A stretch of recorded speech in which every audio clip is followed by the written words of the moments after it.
ما زاغ البصر وما طغى، نبی کی آنکھ اس وقت نہ کج ہوئی نہ حد سے بڑھی۔ إنه لقرآن كريم في كتاب مكنون لا يمسه إلا المطهرون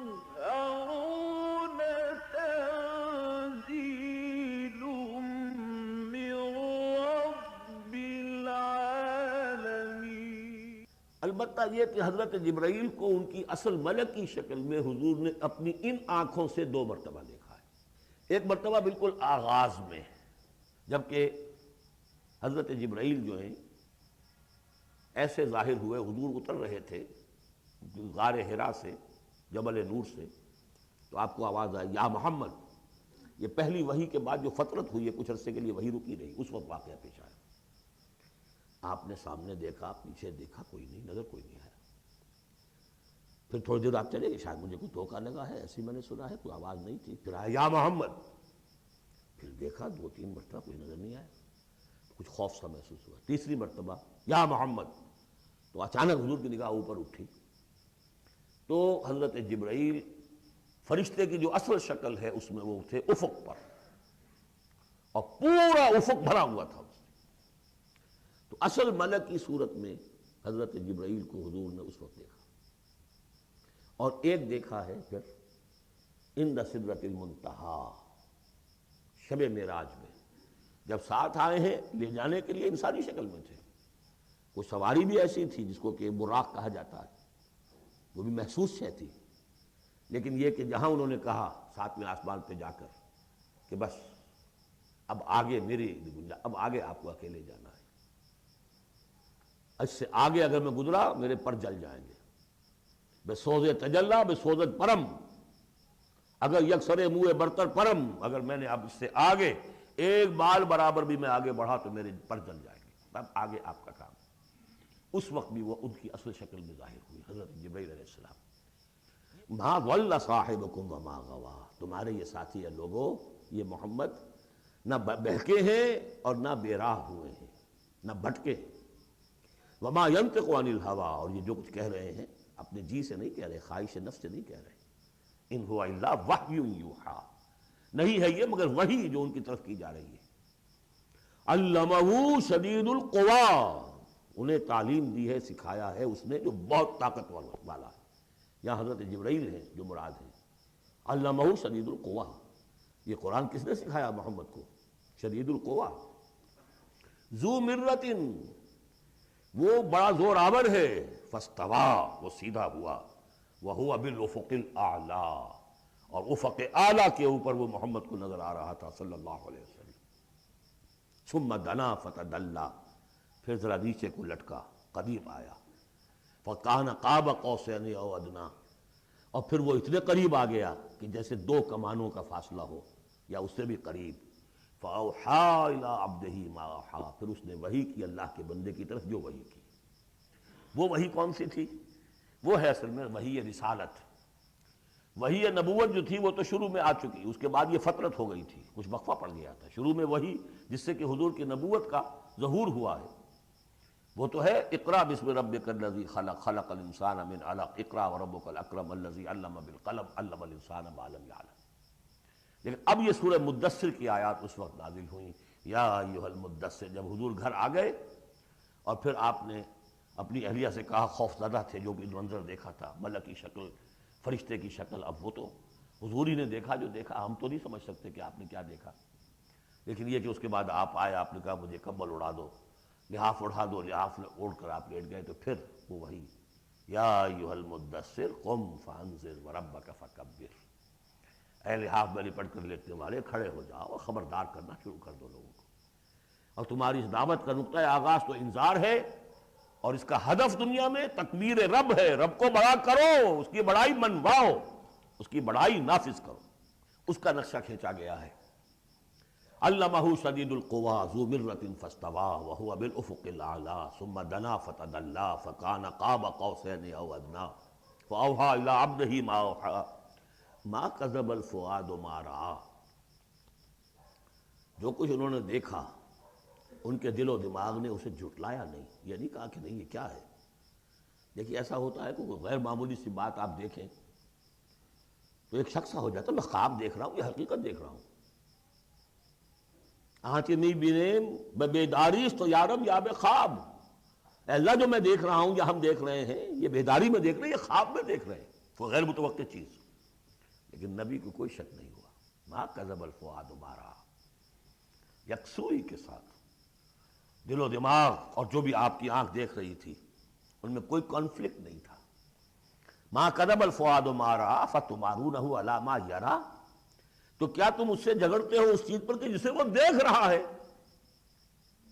اقبال نے کہا نا کہ قلندر ہرچے گوید دی نہ گوید، جو شخص اپنا دیکھی ہوئی چیز بیان کر رہا ہے تم اس سے جھگڑ رہے ہو، تمہارے لیے تو وہ ایک غیب کی خبر ہے، اس نے تو دیکھا ہے۔ افتمارونہ علی ما یری وَلَقَدْ رَآهُ نَزْلَةً أُخْرَىٰ، اس نے تو ایک مرتبہ اور بھی دیکھا۔ کہاں دیکھا؟ عند سدرۃ المنتہیٰ، شب معراج میں سدرۃ المنتہیٰ، کوئی بیری کا درخت ہے، وہ کیسی بیری ہے؟ ساتویں آسمان کی بیری، وہ آخری حد ہے، مخلوق کوئی اس سے آگے نہیں جا سکتی۔ اس سدرۃ المنتہیٰ، منتہا نہایت، حد، جہاں کی حد ہو گئی، وہاں تک حضور پہنچے ہیں، سدرۃ المنتہا تک۔ اندہا جنت الماوا، اور سب سے اونچی جو جنت ہوگی جنت الماوا، وہ اس کے قریب ہی ہے، وہ بھی ساتویں آسمان پر ہے۔ یہ تو درجہ بدرجہ ترقی ہوتی جائے گی نا، پہلی ضیافت جو ہے، پہلی نزل جو ہے وہ تو اسی زمین پر ہو جائے گی، پھر جو ترقی ہوگی اپنے اپنے مدارج، اپنے اپنے مراتب، اپنے اپنے مقامات، اپنے اپنے ایمان کی گہرائی، اپنے اپنے اعمال صالحہ، اپنا اپنا انفاق مال و جان، اس کے حوالے سے درجے ہوں گے۔ اندہا جنت الماوا اذ یغشی السدرۃ ما یغشی، جبکہ ڈھانپے ہوئے تھا اس بیری کو جو ڈھانپے ہوئے تھا۔ اب تمہیں کیا بتائیں کیا ڈھانپے ہوئے تھا، تم نہیں سمجھ سکتے۔ دیکھیے کس طریقے سے اذ یغشی السدرۃ، کوئی انوار الہیہ کا کوئی ایسا نزول ہے وہاں جو زبان میں ادا نہیں ہو سکتا، کوئی الفاظ نہیں ہے کہ جو ان کی تعبیر کر سکے، اس پر انوار الہیہ کا کوئی نزول ہے۔ اذ یغشی السدرۃ ما یغشی، جبکہ چھایا ہوا تھا اس بیری کے اوپر جو چھایا ہوا تھا، جبکہ ڈھانپا ہوا تھا اس بیری کو جس نے ڈھانکا ہوا تھا۔ ما زاغ البصر وما طغی، نبی کی آنکھ اس وقت نہ کج ہوئی نہ حد سے بڑھی۔ یہ دو انتہائیں ہوتی ہیں، ایک تو یہ کہ آپ کسی انٹینس لائٹ کو فیس نہ کر سکے تو نگاہ ہٹائیں گے آپ، یہ جھپک لیں گے، فیس نہیں کر سکتے اگر آپ میں ہمت نہیں، استعداد نہیں ہے۔ نبی کا ظرف اتنا تھا کہ ان انوار الہیہ کا براہ راست مشاہدہ کیا ہے، اور نگاہ آپ کو ادھر ادھر کرنے کی ضرورت پیش نہیں آئی۔ لیکن طغا ایک حد ادب بھی ہوتا ہے جس سے آگے انسان کو نہیں جانا چاہیے۔ نگاہ جو ہے اس نے بے ادبی کی روش بھی اختیار نہ کی۔ علامہ اقبال نے، واقعہ یہ ہے کہ اس آیت کو میں نے سمجھا علامہ اقبال کے ایک شعر سے، اور اکثر و بیشتر لوگ نہیں سمجھ سکے اس آیت کو۔ ذوق و شوق کے نام سے جو ان کی نظم ہے بال جبریل میں، وہ میرے نزدیک ان کے شاعرانہ جو ان کی استعداد ہے اس میں بلند ترین نظم ہے وہ، جہاں تک پیغام ان کا جو ہے امت مسلمہ کے لیے، اس کے لیے ابلیس کی مجلس شورا، وہ کلائمیکس ہے، اور وہ ہے بھی ان کے آخری زمانے کی نظم ہے، سن 36 میں انہوں نے کہی ہے۔ اس کے بعد تو بیماری اتنے رہے ہیں، بہت کم اشعار کہے، لیکن اس میں ذوق و شوق میں ایک شعر ہے، عین وصال میں مجھے حوصلہ نظر نہ تھا،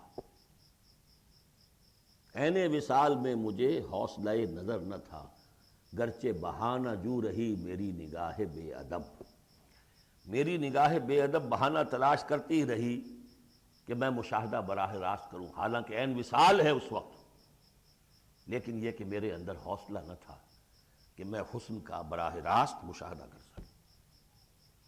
عین وصال میں مجھے حوصلہ نظر نہ تھا، گرچہ بہانہ جو رہی میری نگاہ بے ادب۔ یہاں ان دونوں چیزوں کے برعکس بات ہے جو اقبال اپنے بارے میں کہہ رہا ہے۔ میں تو بے ادب بھی ہوں، اور میں تو چاہتا تھا کسی طریقے سے حد ادب سے تجاوز کر کے دیکھوں، لیکن میرے اندر تو حوصلہ نہیں تھا۔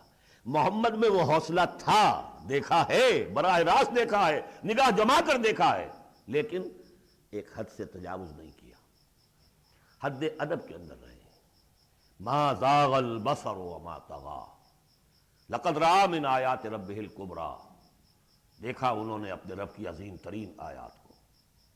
اب وہاں جا کر جو مشاہدہ ہوا ہے وہ تو اللہ کی عظیم ترین آیات کا ہے، اور اسی سے در حقیقت دلیل ہے ام المومنین حضرت عائشہ صدیقہ رضی اللہ تعالی عنہ اور حضرت عمر رضی اللہ تعالی عنہ کا جو قول ہے۔ شب معراج میں بھی حضور نے اللہ کو نہیں دیکھا، اللہ کی عظیم ترین آیات کو دیکھا، جو تجلی تھی اس وقت اللہ کی۔ حضرت عائشہ صدیقہ کا کہنا تو یہ ہے کہ نور لا یرا، وہ نور ہے، دیکھے کیسا جا سکتا ہے۔ بہرحال وہاں بھی قرآن جو کہہ رہا ہے وہ یہ نہیں کہہ رہا ہے کہ اللہ کو دیکھا، نہیں۔ جیسے کہ وہ جو شب معراج میں پہلا سفر کا حصہ تھا زمینی، مسجد حرام سے مسجد اقصیٰ تک، سبحان الذی اسریٰ بعبدہ لیلا من المسجد الحرام الى المسجد الاقصی الذی بارکنا حولہ لنریہ من آیاتنا، وہاں پر بھی اللہ نے اپنی آیات کا مشاہدہ کرایا، لیکن وہ زمینی آیات ہیں اللہ کی، وہ برکات جو ہیں زمینی ہیں۔ یہ تجلی جو ہو رہی ہے یہ ہو رہی ہے اس سدرۃ المنتہا پر، آخری حد ہے، مخلوق کی آخری حد ہے۔ اس سے آگے کہیے حرم ہے، حریم ذات ہے اللہ کی، جس میں کسی غیر کا کوئی دخل ممکن نہیں۔ اس حد پر جا کر جو وہاں تجلیات باری تعالیٰ تھے ان کا مشاہدہ کیا۔ لقد رأى من آیات ربہ